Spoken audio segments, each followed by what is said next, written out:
Welcome to the Full-Time FBA Show. In each episode, it's our goal to help you turn part-time hours into a full-time income selling almost anything on Amazon. And now, your hosts of the show, Stephen and Rebecca Smotherman. Hello there, and welcome to episode number 178 of the Full-Time FBA Show. Today we're going to be talking about things you need to give up in your Amazon business. And here with me today to talk about this is my co-host, Stephen Smotherman. Welcome to the show, Stephen.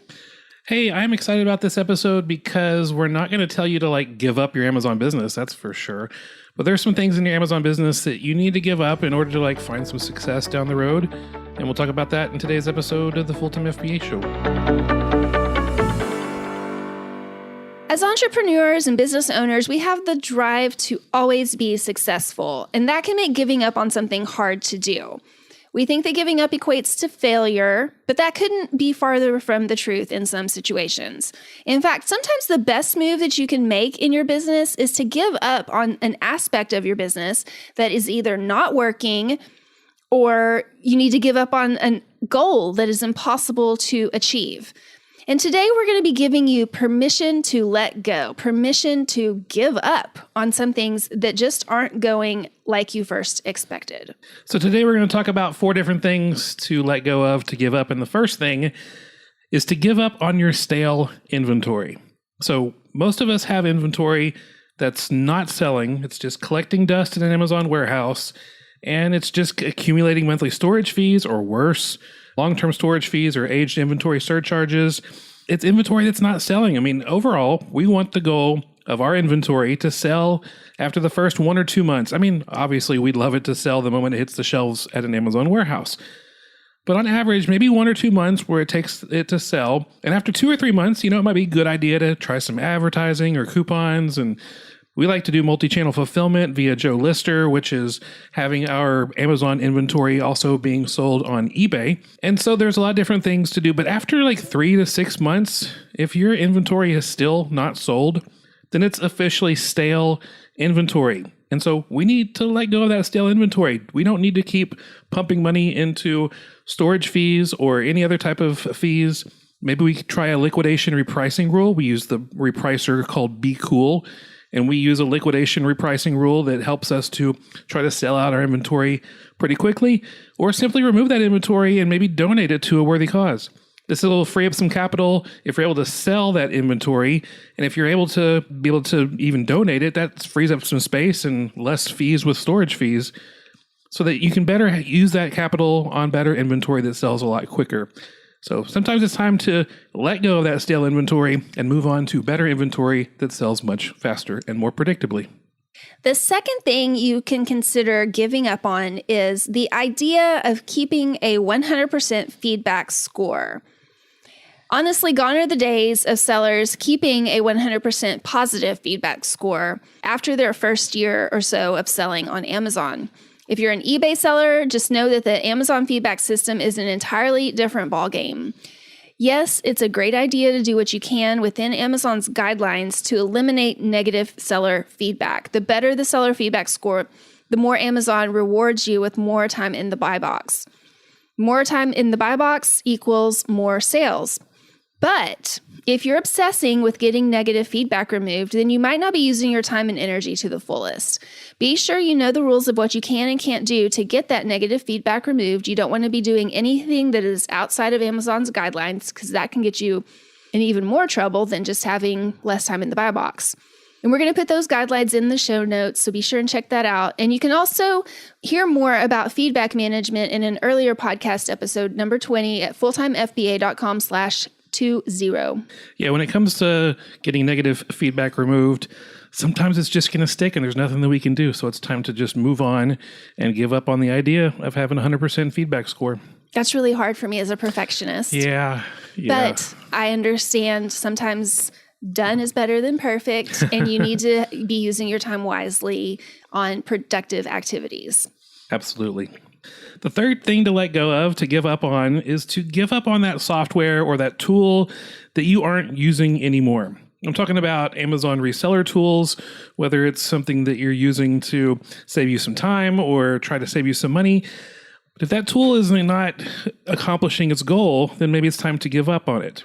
We've all signed up for a tool or a service that we thought we'd try it first, but then either never really did use that much, or maybe it's got a monthly fee or a yearly fee, and that's just draining your bank account if you're not using it to its fullest potential. You might even be listening to this and know exactly which tool or service you're paying for that you're not really using.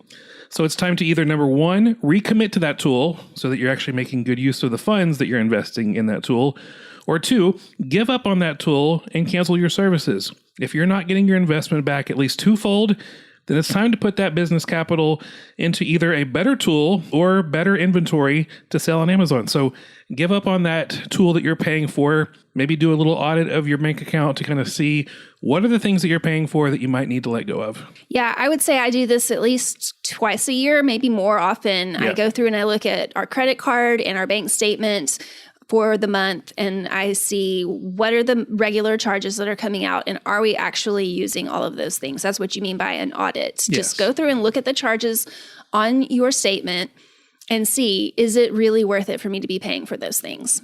Okay, so that brings us to the fourth thing that you should give up on or consider giving up on. This one I highly recommend giving up on, and that is doing the easy work in your business. If you really want to turn part-time hours into a full-time income selling on Amazon, you really need to only be focusing on the most important aspects of your FBA business. This means that you need to give up on doing all of the things in your Amazon business, or the things that anyone can do or be trained to do. So we are talking about outsourcing. We bring this up often because it is so important if you're wanting to scale your business and be able to work part-time hours but get a full-time income. So usually the first thing that people will say at this point when we say outsourcing is, oh, no, I can't afford to hire someone. I'm going to tune this out. But we want to say to you, you won't grow your business if you do not hire someone to help you. And when you're first starting out hiring people to help you, you can look right where you are, look around you to see who are the people that you could pay just for a few hours. Pay your kids. We do this regularly when the kids are looking for something extra to do, and we have some stuff around the office that needs to be done. We hire them to do that because they are of an age now where we can train them easily to do those kinds of tasks, and we pay them honestly and fairly. If you have a friend who's looking for some extra work to pick up on the side, you can find a college kid that you know, a kid of a friend or somebody in your neighborhood. You can ask around at your church if anyone is looking for extra work. There are many people out there who are looking to make an extra buck just doing a little bit of work on the side. We hired our housekeeper recently to also help with our Amazon business. She's been coming to our house for years and years. We love her. She's a friend. And she had some extra time in her week, and we asked her if she'd be willing to help out with some things, assisting us kind of on the side with our Amazon business as well.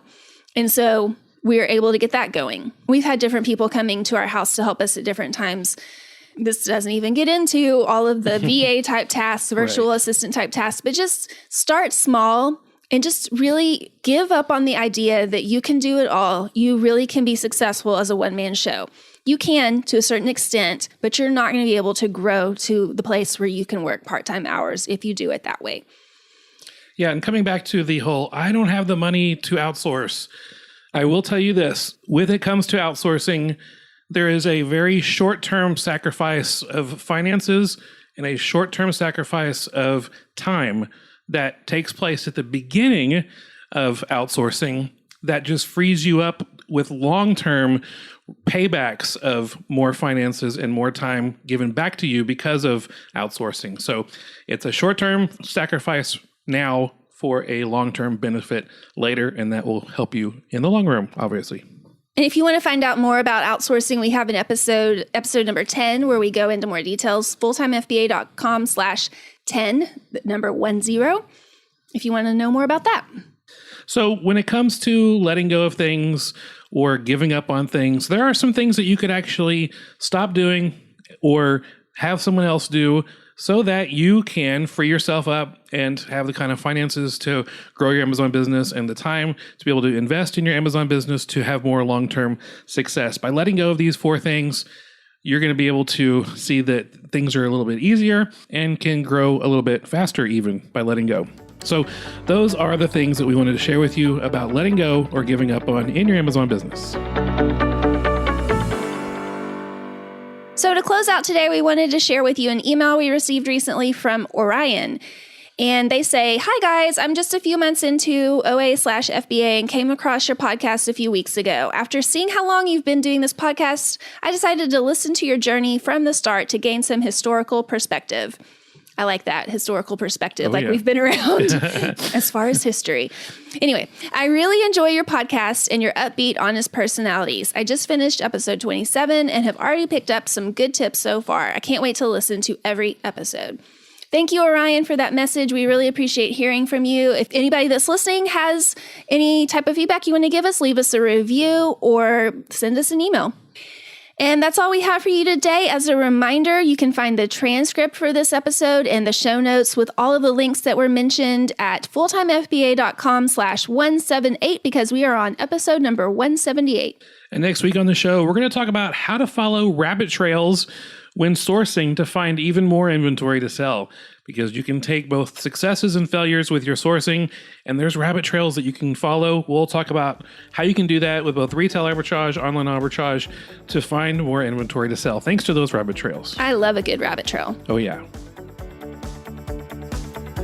That's all for this episode of the Full-Time FBA Show. So head over to fulltimefba.com/podcast, where you'll find the show notes and links from this episode. While you're there, subscribe to our newsletter where you'll get several free downloads of our popular and helpful Amazon FBA resources. Now, take action on what you've learned today so you can find success at turning part-time hours into a full-time income with Amazon FBA.